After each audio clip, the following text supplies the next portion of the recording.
Iran फायदे का सौदा, ये देख करके क्या ईरान की तरफ बढ़ जाएंगे? क्या होगा, अभी तो दोनों मुल्कों के बीच में कोई एम्बेसियां भी नहीं है, नॉर्मल ताल्लुकात नहीं है, लेकिन इस हद तक ईरान के हक में बोलना। तो ट्रम्प तो यही चाह रहे हैं कि किसी भी तरह से ईरान में उनको फुटहोल्ड मिल जाए।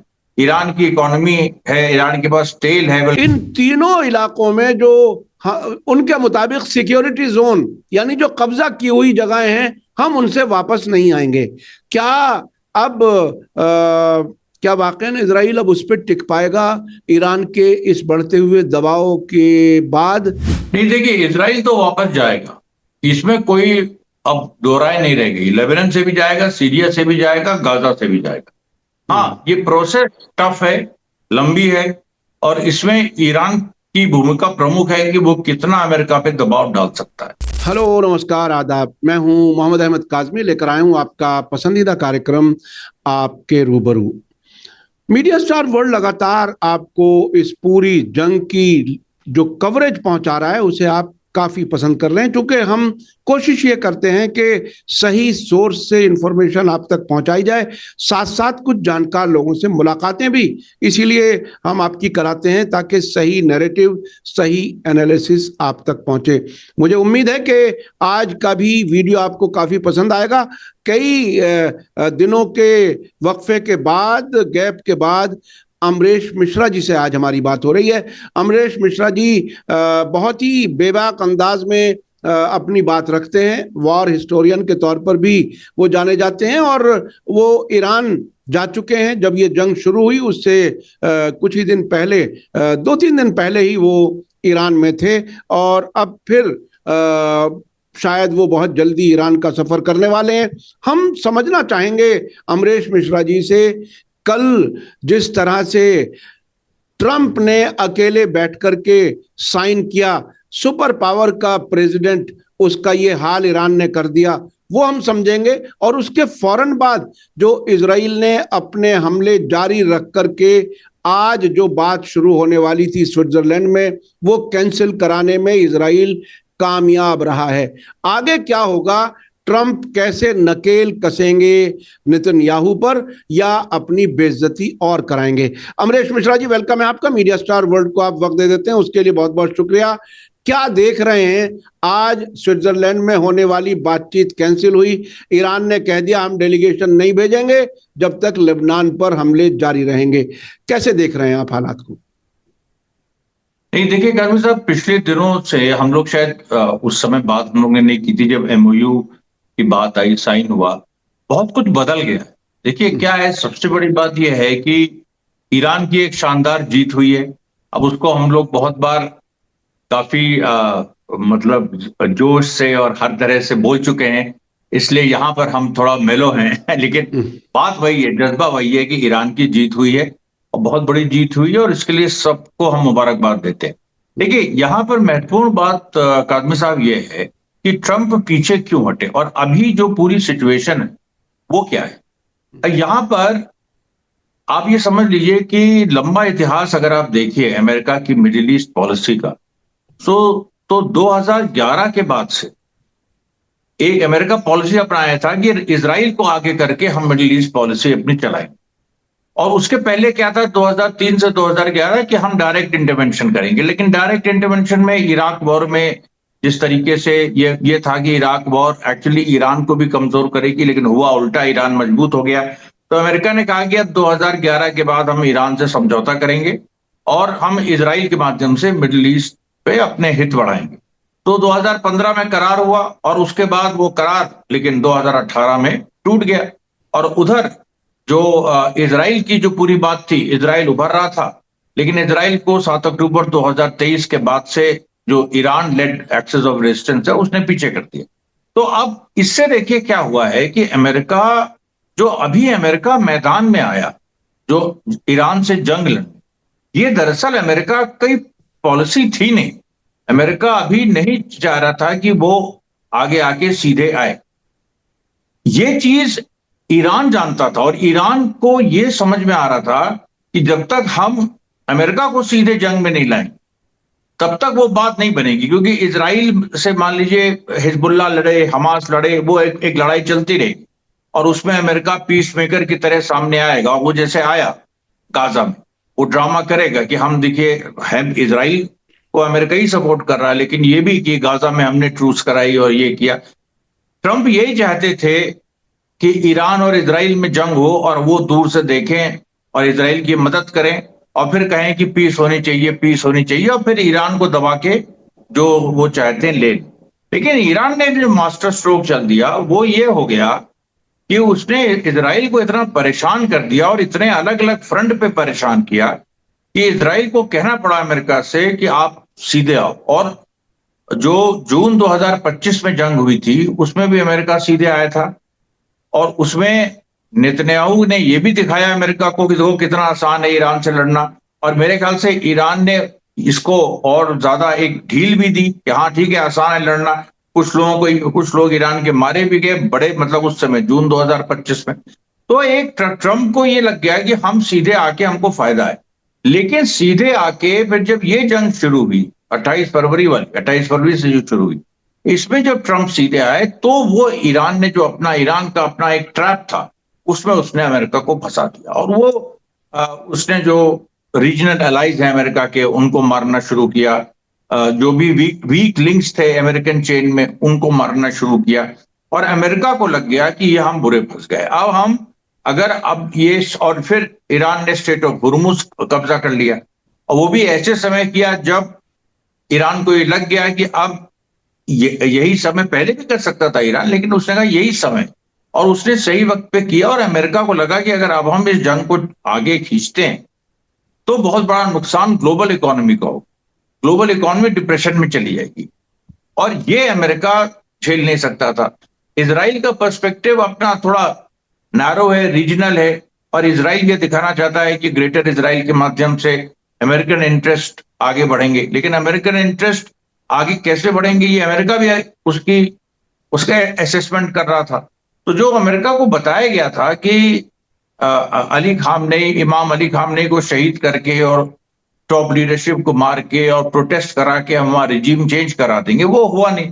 तो जब वो हुआ नहीं तो अमेरिका को लगने लगा कि हमको हम फंस गए यहां। बात यह है कि लोगों को ये नहीं पता कि ईरान ने फंसाया अमेरिका। ईरान की ये एक सोची समझी टैक्टिक्स थी कि नीचे से जो 7 अक्टूबर 2023 को हुआ उसकी वजह से आज जो हो रहा है वो हो रहा है, और आज जो हो रहा है वो जो चीजें सामने आ रही हैं वो चौंका देने वाली। मतलब बार बार ट्रंप का नेतन्याहू को एफ वर्ड यूज करना, क्रेजी कहना, लेबनान के सवाल पे ये तक कह देना कि हिजबुल्ला ने जो स्ट्राइक की, हिजबुल्ला जो कर रहा है वो अपने हिसाब से कर रहा है, सिविलियंस पे क्यों स्ट्राइक कर रहे हो। अभी G7 मीटिंग में ट्रंप ने कहा कि वो सिविलियंस जो है बेरूत के, उनके ऊपर छत गिर जा रही है, ये क्या तरीका है लड़ाई करने का। ऐसा कभी कोई सोच सकता था ट्रंप बोलेगा। फिर ट्रंप ने आज कह दिया कि हमास इज बिहेविंग वेल। अब ये तो काटो तो खून नहीं। इजराइल में इस समय ट्रंप को सबसे बड़ा इजराइल विरोधी, यहूदी विरोधी, जबकि इसके पहले ट्रंप की रेटिंग इजराइल में नेतन्याहू से डबल थी। और ट्रंप कहा करता था मजाक में कि हम अगर हमें प्रधानमंत्री बनना है तो हम इजराइल जाके बन जाएंगे, अमेरिका से ज्यादा हमारी वहां पॉपुलैरिटी। ये बात ट्रंप बड़े गर्व से कहता था। लेकिन अब वो ट्रंप जानता है कि ये सब बोलेगा तो इजराइल में उसकी जो पॉपुलैरिटी है वो गिर जाएगी, लेकिन वो बोल रहा है। अच्छा, यही नहीं, उसने ये भी कहा, 2 बातें और कही। उसने कहा कि वो जो ईरान का पैसा है, तो ईरान को अगर हम लौटा रहे हैं तो उसमें क्या गलत कर रहे हैं। ये सोच सकते हैं। अब ये कह दिया उसने कि ये जो पैसा है ये तो, मतलब how can we steal their money. अरे मतलब आपने पूरी यूएस पॉलिसी ही उलट के रख दी जो 47 साल से चली आ रही है, 79 रेवोल्यूशन के बाद की ईरान के एसेट सीज करो। तो ये तो ईरान को आप बिल्कुल नॉर्मलाइज कर रहे हैं एक तरह से। आप एक अपने कैंप में भी, इसके पीछे भी एक राजनीति है, वो बाद में बात करेंगे, जरूरी नहीं आज करें। लेकिन आज इसके बारे में समझना जरूरी। एक चीज और, ट्रंप ने यह भी कह दिया G7 कि अरे भाई यूरेनियम का जो राइट है वो बहुत सारे लोगों के पास है, तो ये क्या फेयर है कि हम ईरान को यूरेनियम का राइट हम डिनाई करें। फिर ये भी कह दिया कि बैलिस्टिक मिसाइल्स तो औरों के पास भी हैं, तो उनके पास क्यों नहीं हो। अरे जो आर्ग्यूमेंट हम लोग देते थे वो ट्रम्प दे रहा, बताइए आप। ये अमरेश जी ऐसी दुनिया बदल जाएगी 3 महीने के अंदर, कभी सोचा नहीं था। सिर्फ 3 महीने का, इसका मतलब मैं इसे इस तरह से, क्या ये सबसे कम कीमत पर सबसे कम मुद्दत वाली जंग, यानी आउटपुट के नजर से अगर देखा जाए, कामयाबी के नजर से देखा जाए, तो ईरान की बहुत बड़ी कामयाबी है कि ट्रंप वो बातें कहने लगे जो ईरान कह रहा है। और इस बीच में इजराइल और अमेरिका के मीडिया में ट्रंप को क्रिटिसाइज किया जा रहा है, कहा जा रहा है कि इसमें इजराइल या अमेरिका को कुछ नहीं मिला। आगे क्या आपको ऐसा लगता है कि ट्रंप बहुत बड़े कारोबारी हैं, कारोबारी दिमाग है उनका? एक जमाने में वो गाजा में रिवियरा बनाने की बात कर रहे थे।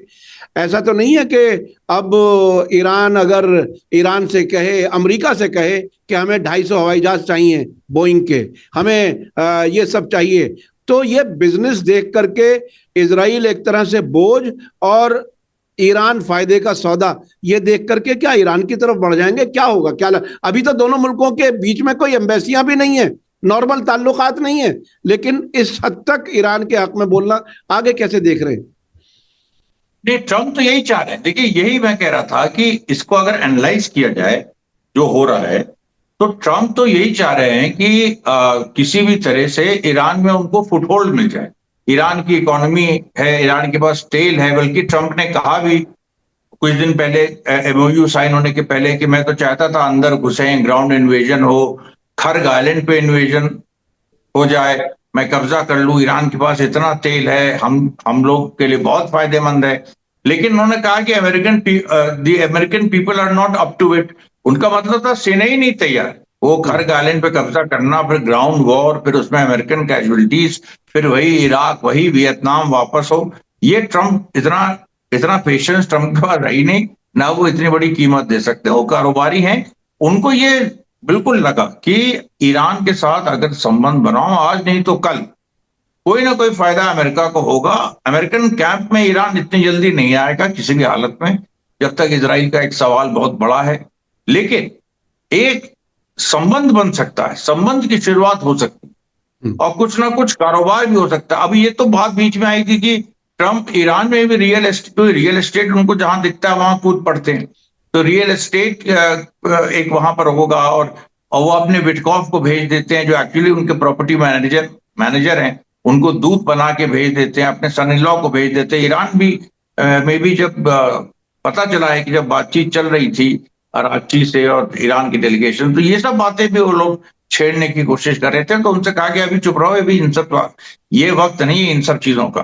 तो कहने का मेरा मतलब ये है कि ट्रम्प तो चाहते ही हैं, लेकिन ईरान देखिए एक अपने उसूलों पर टिका हुआ है।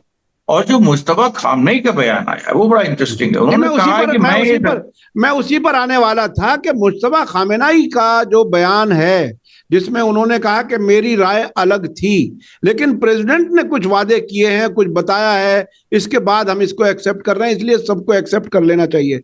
मुस्तफा खामेनेई के इस बयान से आप इसे कैसे देख रहे हैं? आयतुल्लाह खामेनेई जो इनके वालिद थे, जो शहीद हो गए, उनकी भी कुछ इस किस्म की ओपिनियन थी। मुझे याद है 2015 के समझौते से पहले उस वक्त की रूहानी सरकार को आयतुल्लाह खामेनेई ने कहा था हमें भरोसा नहीं है इन पर बात करने का, आपको लगता हो तो आप बातचीत कीजिए। अब मौजूदा हालात में इसे कैसे देख रहे हैं? नहीं, बात वही है एक्चुअली। शहीद अली खामनेई ने भी यही कहा था कि अमेरिका के साथ कोई भी, अमेरिका को ट्रस्ट करना ठीक नहीं है, कोई भी डील हमेशा एक संदिग्ध रहेगी। और वो निकली संदिग्ध, तो पूरा मतलब जो उसके बाद हुआ 2015 की डील के बाद सबको पता है। अभी तो मुस्तफा खामनेई ने कहा है, उन्होंने कहा है कि इन प्रिंसिपल मैं अग्री नहीं करता हूं। जो ये पूरा ये डील की बात है, ये इन प्रिंसिपल हमें ये स्वीकार नहीं है। लेकिन भाई मुस्तफा खामनेई कोई डिक्टेटर नहीं है, वो डे टू डे गवर्नमेंट की फंक्शनिंग में वो हस्तक्षेप नहीं करते, वो एक राय रखते हैं और एक जनरल डायरेक्शन सेट करते हैं। उन्होंने ये स्ट्रिक्टली कह दिया कि ठीक है, एक मौका हम देते हैं, प्रेसिडेंट पेजेश्कियान चाहते हैं, और उनके पीछे बहुत सारे जो मतलब सरकार है और जो, तो अब लेकिन अगर इसमें कोई भी ऐसी वैसी चीज होती है तो फिर हमको वापस उसी रास्ते पे जाना होगा। ये बात मुश्तबा खामनेई ने साफ कर दी। तो इसलिए देखिए यहां पर क्या है कि जो यही समझाया गया था मुश्तबा खामनेई को कि देखिए प्रेसिडेंट ट्रंप पहले कह रहे थे कि वो सीधे मुश्तबा खामनेई से बात करेंगे क्योंकि उनको पता था कि ईरान के प्रेसिडेंट का वो ओहदा नहीं है जो अमेरिका के प्रेसिडेंट का होता है, असली सत्ता कहाँ है। लेकिन वो नहीं हुई, वहां भी ट्रंप झुके, उन्होंने साइन किया और पेजेश्कियान ने साइन किया।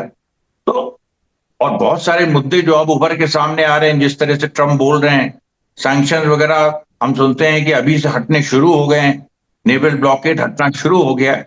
फिर भी अभी देखिए बहुत सारे मुद्दे हैं, जैसे लेबनान का मुद्दा ऐसा मुद्दा है जहां पर ट्रंप हालांकि नेतन्याहू पे प्रेशर डाल रहे हैं, लेकिन वहां पर ईरान ने इंसिस्ट किया है कि इजराइल खाली करे लेबनान। अब इजराइल खाली करे मतलब करे लेबनान, ये एक बड़ी बात है। ये अगर हो गया तो फिर अगला मुद्दा गाजा। तो ये तो ईरान इसको अमेरिका को इन मुद्दों पे फंसाता रहेगा। और जो बातचीत है, जो 60 दिन की बातचीत होनी है, उसमें उसको वो और लंबा भी खींचेगा। और ट्रंप ने भी कह दिया है कि हमारी ऐसी कोई डेडलाइन नहीं है 60 दिन की, हम इसको लंबा भी खींच सकते, ऐसा कुछ नहीं। तो ट्रंप भी इस बात को समझ रहे हैं। देखिए तो ये एक सोबर रियलाइजेशन एक अमेरिका में आया है कि इजराइल का साथ देना कोई उतना ठीक नहीं था, और इसीलिए जो पीट हेग्सेट वगैरह जो प्रो इजरायली लॉबी थी वो पीछे चली गई है। जेडी वैंस जो कि एंटी वॉर लॉबी है वो आगे आ गई।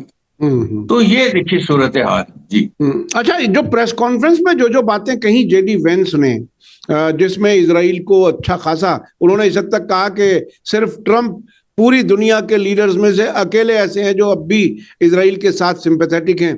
तो ये जो रियलाइजेशन है कि दुनिया इजराइल के खिलाफ हो चुकी है और उसके बाद भी हम बहरहाल आपकी जान बचाने की कोशिश कर रहे हैं, तो क्या अब जब यहां तक हालत पहुंच गई, इजराइल क्या बाकी बचेगा? क्या आप अब उस बात को फिर से अगर रिविजिट करें, कुछ लोग कहते हैं 2028 तक इजराइल खत्म हो जाएगा। आयतुल्लाह खामेनाई शहीद ने कहा था 2015 में कि 25 साल नहीं देखेगा इजराइल। क्या आप भी उस सोच के नजदीक हैं? आपको अब क्या लगता है ऐसे हालात में जब अमेरिका इजराइल से दूर होता हुआ नजर आ रहा है, क्या लगता है आपको? नहीं, ये बात तो सही है कि इजराइल के खात्मे का दौर है। और इजराइल क्योंकि एक आर्टिफिशियल नेशन है जिसकी जड़ें नहीं है, और जो वेस्ट ने बनाया था एक खास मकसद के लिए बनाया था, वो मकसद पूरा नहीं हो रहा है। तो जाहिर सी बात है इजराइल के वजूद पे सवाल खड़ा हो गया है। जिन लोगों ने बनाया उनके द्वारा सवाल खड़ा हो गया। तो अब जब ये पूरी सिचुएशन आ गई है कि इजराइल एक लायबिलिटी बन गया है, तो जाहिर सी बात है उसमें अमेरिका ये जरूर कहेगा कि देखो हमारी वजह से बचे हो, इसलिए जो हम कह रहे हैं वो तुम करो। जेडी वैंस ने भी यही कहा कि भाई अच्छा। उसके बाद G7 मीटिंग में हमने तो ऐसी G7 मीटिंग ही नहीं देखी जहां मुख्य मुद्दा ईरान ही था कि ये मैक्रोन ने, फ्रांस के प्रेसिडेंट ने कहा, क्योंकि लेबनान में एक समय फ्रांस का रूल था, वो फ्रांस की कॉलोनी थी लेबनान कुछ साल। तो उन्होंने कहा मैक्रोन ने कि ठीक बात है हिजबुल्लाह को हथियार डालने चाहिए, लेकिन इजराइल को भी तो हथियार डालने चाहिए। उन्होंने ये भी कहा इजराइल को भी हथियार डालने चाहिए, ये तभी तो पीस हो। यानी इजराइल को विड्रॉ करना होगा साउथ लेबनान से। और जो ये खेल एक अलग चल रहा था कि अमेरिका, इजराइल और लेबनान की जो सरकार है, जो ये जोसेफ औन वाली सरकार है, नवाब सलाम वाली सरकार है जो क्रिश्चियन और सुन्नी है, उनकी जो सरकार, वो उनसे एक अलग डील हो जाए। अरे उनसे अलग डील होने से क्या होगा? फाइटिंग फोर्स हिजबुल्लाह है। लेबनीज आर्मी में कितने लोगों को शहीद किया इजराइल ने, और लेबनीज आर्मी हिजबुल्लाह से लड़ेगी? कभी ऐसा संभव ही नहीं। तो इसलिए देखिए वहां पर जो कॉम्पोजिशन है लेबनान में, 30% शिया, 30% सुन्नी, 30% क्रिश्चियन लगभग। तो वो एक ऐसी सिचुएशन है जिसको हिजबुल्लाह ने और ईरान की मदद से एक हथियार में बदल दिया उस पूरी सिचुएशन। तो लेबनान में वहां के प्रेसिडेंट और वहां के प्राइम मिनिस्टर कोई अलग डील नहीं कर सकते जब वहां के शियाओं के पास अपनी एक फोर्स है, और वो उस फोर्स के साथ क्रिश्चियंस भी हैं, कुछ और भी संप्रदाय के लोग हैं जो वहां पर हैं, वो लोग भी हैं। तो बहुत सारी इस तरह की चीजें जो लेबनान के सामने आ रही है। तो लेबनान में भी देखिए मुझे लगता है फतेह करीब है, क्योंकि इजराइल को हटना पड़ेगा और कोई चारा नहीं। अगर इजराइल नहीं हटा, ये डील एमओयू, ये अमेरिका की डील फंस जाएगी। ये डील फंस जाएगी। और अमेरिका में मूडीज जो फाइनेंशियल इंस्टीट्यूशन है, जो आंकड़े देती है, उसने कहा था कि अगर ये डील ना हुई तो अमेरिका में भारी रिसेशन आने वाला है। अच्छा, जब ये डील की तैयारी हो रही थी, इस बीच में इजराइल के मिनिस्टर ने एक बयान दिया कि गाजा, लेबनान और सीरिया, इन तीनों इलाकों में जो उनके मुताबिक सिक्योरिटी जोन, यानी जो कब्जा की हुई जगहें हैं, हम उनसे वापस नहीं आएंगे। क्या अब क्या वाकई इजराइल अब उस पर टिक पाएगा ईरान के इस बढ़ते हुए दबाव के बाद? क्या क्या कुछ लगता है, कहां जाकर के कहां तक पैर समेटेगा इजराइल, वापस कहां तक जाएगा? नहीं, देखिए इजराइल तो वापस जाएगा, इसमें कोई अब दो राय नहीं रह गई। लेबनान से भी जाएगा, सीरिया से भी जाएगा, गाजा से भी जाएगा। हाँ, ये प्रोसेस टफ है, लंबी है, और इसमें ईरान की भूमिका प्रमुख है कि वो कितना अमेरिका पे दबाव डाल सकता है। जो 60 दिन का नेगोशिएशन होगा, उसमें मेरे ख्याल से बाकी तो मुद्दे होंगे ही, ये वाले मुद्दे कि विड्रॉल वाले मुद्दे। हो सकता है कि 60 दिन की बातचीत क्योंकि शुरू होनी थी आज ही से, आज से ही 19 जून से, बिल्कुल 19 जून से शुरू होने वाली थी। तो उसके बाद क्या हुआ? उसके बाद आज ईरान की डेलीगेशन नहीं किया। तो डेलीगेशन नहीं किया, तो फिर अब ये होगा कि अब क्या होगा आगे? तो ईरान ने यही कहा कि इजराइल को विड्रॉ करवाओ, कम से कम शुरुआत करा दो, एक शुरुआत तो हो, धीरे धीरे इजराइल विड्रॉ करना शुरू करे। तो देखिए, एक बड़ा कन्फ्रंटेशन इजराइल और अमेरिका में हो सकता है, और अगर वो कन्फ्रंटेशन नहीं हुआ तो फिर ईरान और इजराइल में होगा, और जिसको अमेरिका झेल नहीं पाएगा, ये स्थिति। इजराइल और अमेरिका के बीच में कोई टकराव हो सकता है, ये कोई सोच भी नहीं सकता था इस जंग से पहले। इस जंग से पहले सोच नहीं सकती जी। ये भी ईरान की पॉलिटिकल विक्ट्री है जी, बिल्कुल। ये ईरान की पॉलिटिकल विक्ट्री है, जिस तरह से पूरा उन्होंने स्टेट ऑफ हुर्मुज को चोक कर दिया, और उसके बाद दुनिया एक तरह से घुटनों पे आ गई, दुनिया की अर्थव्यवस्था।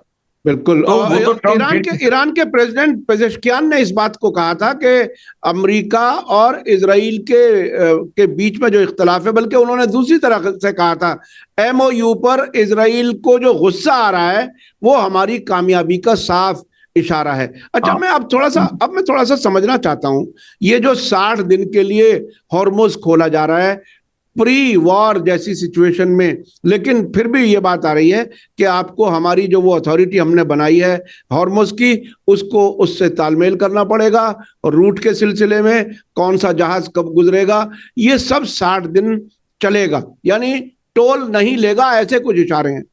आपको अब क्या लगता है कि क्या अब भी ईरान वहां से फौजी मदद के सामान जाने देगा? क्या वो अपने दुश्मनों को मजबूत होने देगा इस 60 दिन के दौरान भी? क्या अमेरिका अपनी मर्जी से फ्री नेविगेशन कर सकेगा, कुछ भी ले जाए कुछ भी लाए? क्या उसका अब्राहम लिंकन भी वहां से गुजर सकेगा? क्या लगता है आने वाले दिनों में क्या इम्कान है?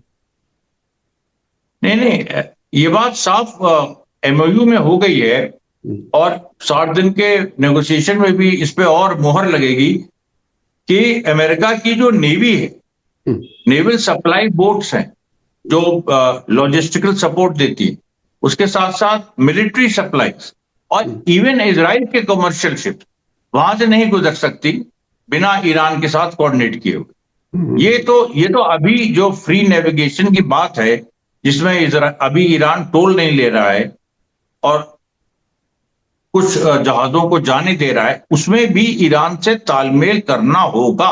वो फ्री नेविगेशन वैसा नहीं है जैसा वो ट्रम्प बोल रहे हैं। उसमें ये बात है कि ईरान के साथ आपको तालमेल अभी भी करना होगा। हाँ, टोल लेने की बात है, उसमें थोड़ा ईरान ने कहा है कि वो जो 60 दिन की बातचीत होगी, टोल ईरान लेगा, किस नाम से लेगा वो सवाल, कि एक टैक्स लगाएगा या वो पर्यावरण के नाम पे लेगा, एनवायरमेंटल प्रोटेक्शन फी, क्योंकि वहां पर पर्यावरण की बहुत बड़ी समस्या है और पर्यावरण की सफाई का काम ईरान और ओमान ही कर सकते हैं। तो वो उसके नाम पे हर जहाज से फी लेगा। जैसे बॉस्फोरस स्ट्रेट्स में आप देखिए तो टर्की लेता है। स्विस कैनाल का एग्जाम्पल चलिए पुराना हो गया, बॉस्फोरस स्ट्रेट से टर्की लेता है, लेकिन टर्की जितना लेता है उसका तीन गुना ईरान के पास आएगा, क्योंकि यहां से ट्रैफिक बहुत ज्यादा है स्टेट ऑफ हुर्मुज से। तो एनवायरमेंट प्रोटेक्शन फी ही बहुत बड़ी होगी। अच्छा, अब जब यहां तक बात आ चुकी, इजराइल और अमेरिका के रास्ते अलग अलग होते नजर आ रहे हैं। ईरान ने हॉर्मुज पर कंट्रोल कर लिया। कल एक अमेरिकी खुफिया एजेंसी का असेसमेंट सामने आया कि चाहे कोई भी एग्रीमेंट हो जाए, लेकिन ईरान एट विल अपनी मर्जी से कभी भी हॉर्मुज को बंद कर सकता है। इस हालत में आने के बाद इसका मतलब क्या इस पूरे अरब मुल्कों में जो जीसीसी मुल्क हैं, जो अब तक अमेरिका के एलाई और चुपके चुपके इजराइल के भी एलाई रहे हैं, कुछ खुल करके कुछ खामोशी से, उनका क्या होने वाला है? वहां क्या हुकूमतें इसी तरह से चलेंगी? क्या अमेरिका और इजराइल अपने पैर वहां फिर से मजबूत कर सकेगा? क्या अमेरिका के जो फौजी अड्डे तबाह हुए हैं जो ईरान ने किए हैं, उनको दोबारा रिकंस्ट्रक्ट करने की कोई बात किसी लेवल पर नहीं हुई? अमेरिका ने मांग भी नहीं रखी इस बातचीत के दौरान। इन 14 पॉइंट्स में कोई ये डिमांड रखी ही नहीं गई। ये कहा गया कि ईरान के आसपास से अमेरिकी फौजें कम होंगी। कैसे कैसे चलेगा ये पूरा इलाका, कैसे लगता है? नहीं, इसमें तो देखिए ये बात हो गई है कि बहराइन का जो 5th फ्लीट है वो मेरे ख्याल से डिसबैंड हो रही है। वो बड़ी बात है, वो उसको डिसबैंड होना है। बाकी जगह से जो सोल्जर्स हैं, जो यूएस बेसिस हैं, अभी वो हटेंगे नहीं, लेकिन रीलोकेट होंगे। अब रीलोकेट के बहुत सारे मायने हो सकते हैं। आपको एक चीज बताएं काज़मी साहब कि 1979 के पहले, कार्टर डॉक्ट्रिन के पहले यूएस बेसिस नहीं थे मिडिल ईस्ट। और उस समय जो ईरान था वो शाह वाला ईरान था। तो ट्विन पिलर कहा जाता था, सऊदी अरेबिया और ईरान ये अमेरिका के ट्विन पिलर्स थे। इजराइल नहीं था, यही 2 वॉच डॉग्स थे। वो तो जब 79 की क्रांति हो गई, उसके बाद कार्टर डॉक्ट्रिन आई कि अब ईरान चला गया है, सऊदी अरेबिया की बस की बात नहीं, अब अमेरिका को सीधे बेसिस बनानी चाहिए। और फिर हुआ सीधे इंटरवीन करना चाहिए 2003 में, लेकिन वो बैकफायर कर गया। फिर 2011 से ये पॉलिसी आई कि इजराइल पे केंद्रित रहा जाए, इजराइल को मजबूत किया जाए, लेकिन वो भी फेल हो गया। तो अब मिडिल ईस्ट में जो अमेरिका के बेसिस हैं, इनको लेके बहुत बड़ा सवालिया निशान है। जो अमेरिकन फोर्सेस हैं, अमेरिका को लग रहा है कि इतनी सारी फोर्सेस वहां रखने से फायदा क्या, जब ईरान को नहीं हरा पाए। सऊदी अरब और जो अरब देश हैं वो सब ईरान के साथ चले गए। भाई देखिए, एक तरह से यही हुआ ना, अरब देश ईरान के साथ चले गए। आपने जिन देशों, सऊदी अरेबिया, कतर, और तो उतने इंपॉर्टेंट नहीं, लेकिन सऊदी अरेबिया और कतर और यूएई भी, आखिर में यूएई भी यही हो गया। उसने भी एक तरह से ईरान से अलग डील करने जा रहा था। कतर ने तो अलग डील कर ही ली थी कि तुम हमारे, मतलब जब जंग होगी तो आप हमारे गैस फैसिलिटीज पे मत मारिएगा, हम खुद ही गैस का प्रोडक्शन मुलतवी कर देंगे अगर ऐसा होता है। तो अमेरिका ने यह भी देखा कि ये तो सीधे एक रिश्ता बना रहे हैं और हमारी जरूरत ही नहीं है। तो फिर इजराइल को डांटा कि ये देखो तुम्हारी वजह से ऐसा हुआ है और तुमने जो प्रॉमिस किया था वो भी नहीं कर पाए, और अभी जो गलती कर रहे हो वो भी एक्सेप्ट नहीं कर रहे। यानी इस जंग के नतीजे में मैं अक्सर इस बात को अपने मेहमान से, एक्सपर्ट से समझना चाहता हूं। वो जो आयतुल्ला खुमैनी, जिन्हें इमाम खुमैनी भी कहा जाता है, फर्स्ट फाउंडर लीडर जो थे इस्लामिक रेवोल्यूशन के, जिन्होंने इतनी बड़ी तब्दीली की कि आज पूरा इलाका अमेरिका के हाथों से निकल रहा है, उनका उस वक्त जो नारा था, जो अब तक भी है, अमेरिका बड़ा शैतान है, इस इलाके से उसको जाना होगा। इजराइल कैंसरस नासूर है, ट्यूमर है, उसको उखाड़ फेंकना जरूरी है। क्या उस मकसद में कामयाबी के दिन आ गए? क्या जो आयतुल्ला खुमैनी ने 4C किया था, जो उन्होंने एक तरह से अपनी बात आगे बढ़ाई थी, क्या लगता है कि इस जंग में वो सब कुछ हासिल होने जा रहा है ईरान को? ये हो सकता है, और ये भी हो सकता है कि हम लोग 4-5 सालों में एक आजाद फिलिस्तीन राष्ट्र देखें। ये बहुत अब संभावना बढ़ गई। क्योंकि इजराइल देखिए डिक्लाइन होगा, अमेरिका का भी इंटरेस्ट हो जाएगा कि एक पैलेस्टीनियन नेशन वहां बनाओ, कुछ इस तरीके। क्योंकि अभी जो हमास की तारीफ शुरू की है हाँ। ट्रंप ने, मेरे ख्याल से एक भूमिका बना रहा है ट्रंप कि इजराइल गाजा से भी और विड्रॉ करे, क्योंकि वो जानता है कि इसकी बातचीत होगी।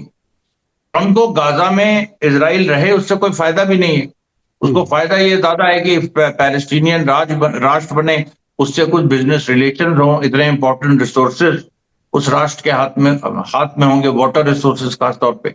तो इसलिए ये जो देखिए पूरी बात है, इसमें एक चीज फिर उभर के सामने आ रही है कि इजराइल जो एक पॉलिटिकल प्रोजेक्ट था, एक जबरदस्ती का बनाया हुआ एक देश, जिसमें ये था कि मिडिल ईस्ट में अमेरिका के लठैत के रूप में वो काम करेगा, वेस्ट के लठैत के रूप में, वो जरूरत पूरी हो।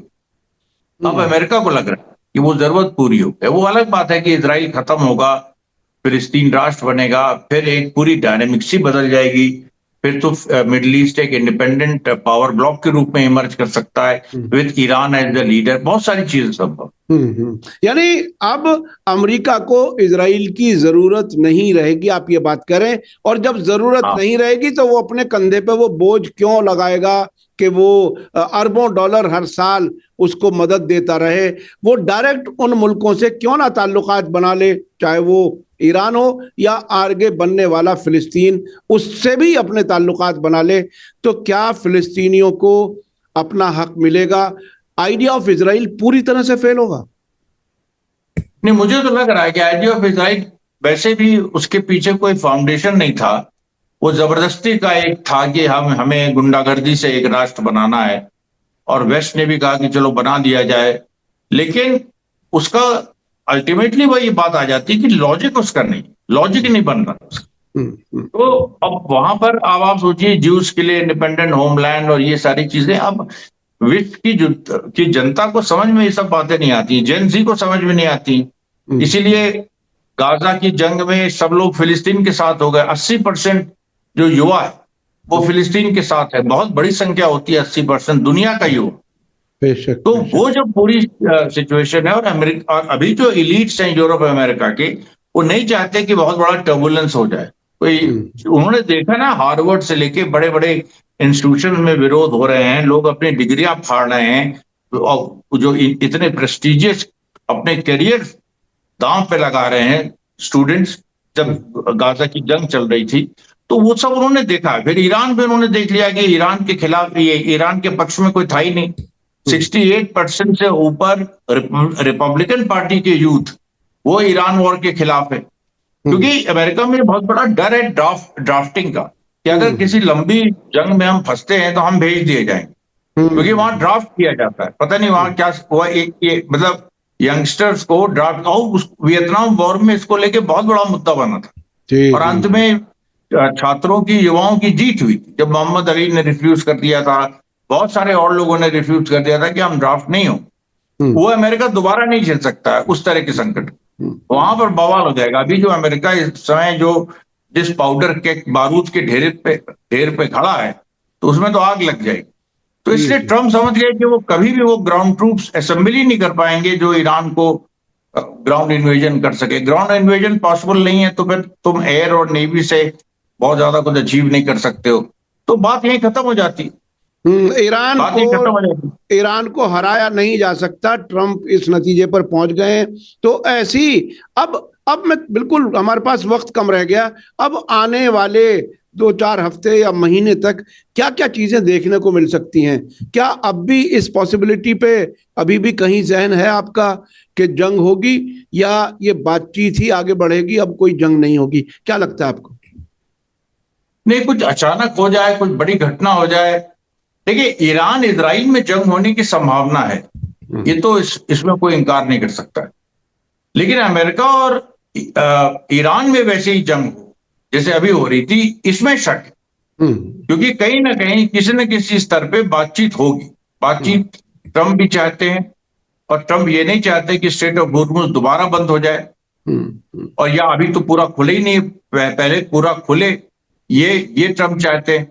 तो इसलिए देखिए, अब जंग जो है वो जो भी है वो इजराइल को लेके होगी। अमेरिका को ये समझ में आ गया है कि जंग से अभी कोई उसको लाभ नहीं है, अभी अमेरिका ईरान के खिलाफ सीधे जंग में नहीं आएगा। 2 बार जो जंग का तजर्बा हुआ है वो एक तरह से हाथ जलाए हैं अमेरिका ने, और वो बड़ी मुश्किल से बड़ी, मतलब ये इतना भी इंतजार नहीं किया गया इस एमओयू पर साइन करने के लिए कि ट्रंप साहब वापस व्हाइट हाउस में जाकर के बैठें और बड़ी अच्छी सी मेज पर बैठ करके साइन करें। एक कागज, ऐसे कागज उठा करके दिखाया गया, वो इतनी ताज्जुब की बात थी। अमेरिका का प्रेसिडेंट एक कागज पर साइन कर रहा है, उसके अंदर फोल्डर भी नहीं था, इतनी भी तैयारी नहीं थी। इससे ज्यादा अच्छी तैयारी तो नहीं। और एक बात और है कि ये जो जहां साइन किया, जिस शहर में, हाँ, फ्रांस के वर्साइल, हाँ, यहीं पर 1918 में जर्मनी ने फर्स्ट वर्ल्ड वॉर के समय सरेंडर का डॉक्यूमेंट साइन किया था वर्साइल में। तो ट्रीटी ऑफ वर्साइल कहते हैं, पढ़ा होगा सबने, ट्रीटी ऑफ वर्साइल। वो जर्मनी ने यही सरेंडर किया था और ट्रंप ने भी वही साइन किया। तो अब आप देखिए, बहुत सारी चीजें ऐसी हैं जो अपने आप लोगों को समझ में आनी चाहिए। जी, बड़ी सिंबॉलिक है। और एक हमला ईरान ने जब किया था तो जंग खैबर के दिन किया था, जो खैबर जंग शुरू हुई थी तारीखी। तो ये तारीख बड़ी रिपीट करती है दुनिया में, हिस्ट्री। और इस वक्त जिस तरह के हालात, तकरीबन अमेरिका ने सरेंडर किया, जिस तरह से आपने बताया, ये कितनी बड़ी तब्दीली है। जो अपने आप को सुपर पावर होने का दावा करता रहा, उसको ऐसा इतनी बेइज्जती के साथ जाना पड़ेगा, कभी किसी ने सोचा भी नहीं था। बहुत बहुत शुक्रिया अमरीश मिश्रा जी, आप हमें वक्त दे देते हैं, उसके लिए बहुत बहुत शुक्रिया। मैं अपने दर्शकों से कहूंगा, आज का वीडियो आपको कैसा लगा कमेंट्स में जरूर लिखें और ज्यादा से ज्यादा लोगों तक शेयर करें। इसी के साथ मुझे दीजिए इजाजत। धन्यवाद, शुक्रिया। जय भारत, जय हिंद।